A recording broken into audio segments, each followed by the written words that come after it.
আসসালামু আলাইকুম এভরিওয়ান। আশা করি সবাই আল্লাহর মধ্যে ভালো আছেন। তো ফেসবুক স্ক্রল করতে করতে একটা বিষয় আমার নজর পড়লো, সেটা হচ্ছে সূরা কালামের 4টা আয়াত। তো এটা আসলে ভাবলাম যে আপনাদের সাথে একটু শেয়ার করি যে আল্লাহ তাআলা কত সুন্দরভাবে আহ, তার নবীকে আপনার বা রাসূল সাল্লাল্লাহু আলাইহি সাল্লামকে সান্ত্বনা দিল। অর্থাৎ সান্ত্বনা বা মোটিভেশন দেওয়ার যে একটা কি সুন্দর দারুণ পদ্ধতি, সেটা আসলে আল্লাহ তাআলার কাছ থেকে আসলে এই সূরার মাধ্যমে শেখা যায়।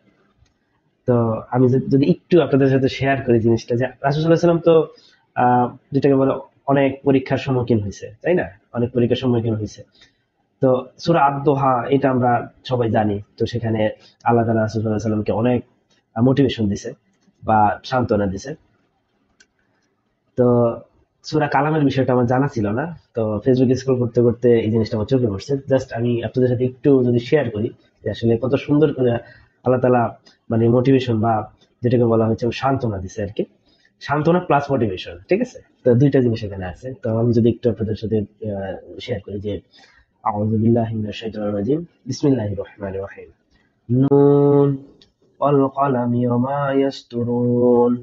অর্থাৎ এখানে কি বলছে যে নুন, অর্থাৎ এটা হচ্ছে একটা আয়াতে মুতাশাবিহা, অর্থাৎ আপনার অস্পষ্ট আয়াত। তো এটার ব্যাখ্যা আল্লাহ তাআলাই ভালো জানে।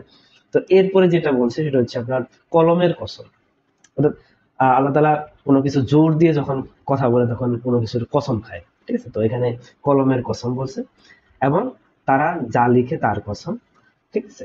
তো এটা বিভিন্ন ব্যাখ্যা আছে। তো যাই হোক, এরপরে যদি আমরা যাই সেটা হচ্ছে আপনার মা আনতা বিনিআমাতি রাব্বিকা বিমাজনুন।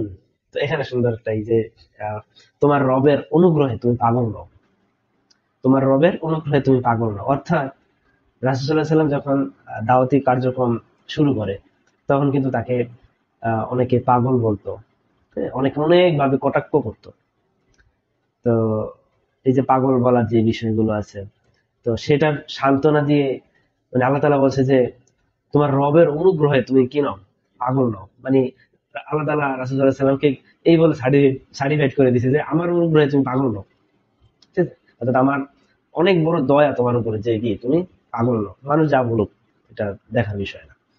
তারপর কি বলছেন, ওয়াইন্না লাকা লাআজরান গায়রু মামনুন। তো এখানে বলছে যে কি, আর নিশ্চয়ই তোমার জন্য রয়েছে অফুরন্ত পুরস্কার, ঠিক আছে? এই যে তোমাকে পাগল বলতেছে, মানে এই যে কষ্ট করতেছো তুমি, তোমার জন্য কি দিনের জন্য কষ্ট করতেছো, কথা শুনতেছো, তো এই জন্য কি তোমার জন্য রয়েছে অফুরন্ত পুরস্কার, ঠিক আছে? এই যে একটা মোটিভেশন দিল। তো প্রথম কি দিল, যে সান্ত্বনাটা দিল। এখন আসছে কি, যে না, তোমার সামনে কি আছে, তোমার জন্য পুরস্কার, এই পুরস্কারের কথাটা আল্লাহ তাআলা রাসূল সাল্লাল্লাহু আলাইহি ওয়াসাল্লামকে জানাবো। তারপরে কি বলছে যে আপনার ওয়া ইন্নাকা লাআলা খুলুকিন আযীম। তার মানে এখানে যে কথাটা বলা আছে যে আপনার আর নিশ্চয়ই তুমি মহান চরিত্রের অধিষ্ঠিত, অর্থাৎ মহান চরিত্রের উপরে অধিষ্ঠিত, অর্থাৎ তোমার চরিত্র সর্বশ্রেষ্ঠ। তাই মানে আল্লাহ তাআলা রাসূল সাল্লাল্লাহু আলাইহি ওয়াসাল্লামকে সার্টিফিকেট দিয়ে দিল কি তুমি মহান চরিত্রের উপরে অধিষ্ঠিত। তাহলে দেখেন যে কত সুন্দর। আমি যদি আরেকবার একটু রিপিট করি যে কি, যে আল্লাহ তাআলা প্রথম কসম খেলো, কলমের কসম। তারপরে যেটা আছে সেটা হচ্ছে তোমার রবের অনুগ্রহে তুমি পাগল হও, ঠিক আছে? প্রথম যে আপনার রাসূল সাল্লাল্লাহু আলাইহি ওয়াসাল্লাম দাওয়াতি কার্যক্রম করতো, রাসূল সাল্লাল্লাহু আলাইহি ওয়াসাল্লামকে পাগল বলতো, নাউজুবিল্লাহ। তো সেই বিষয়টা উল্লেখ করে আল্লাহ তাআলা বলছে কি তোমার রবের অনুগ্রহে তুমি কি নও, পাগল নও। তারপরে কি বলছে যে আর নিশ্চয়ই তোমার জন্য রয়েছে অফুরন্ত পুরস্কার, এবং নিশ্চয়ই তুমি মহান চরিত্রের উপরে অধিষ্ঠিত।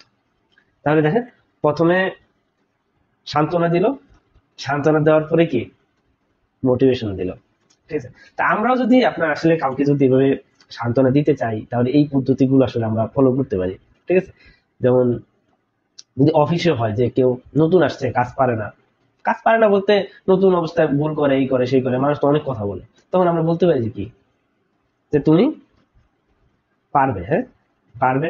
এবং যখন তুমি পারবে তখন তুমি একটা ভালো অবস্থানে যাবে, ঠিক আছে? এবং তোমার মধ্যে কি ওই গুণগুলো আছে ভালো কিছু করার। তো এই যে সুন্দর সুন্দর করে আসলে আপনার মোটিভেশন, তারপর সান্ত্বনা দেওয়ার যে পদ্ধতিগুলো, আসলে কোরআন না পড়লে আসলে বোঝা যায় না। ঠিক আছে, কোরআনের মধ্যে সব আছে একটু উপলব্ধি করলে। তো যাই হোক, এই বিষয়টা আপনাদের সাথে একটু শেয়ার করলাম। আপনারা একটু দেখবেন। তো আসসালামু আলাইকুম।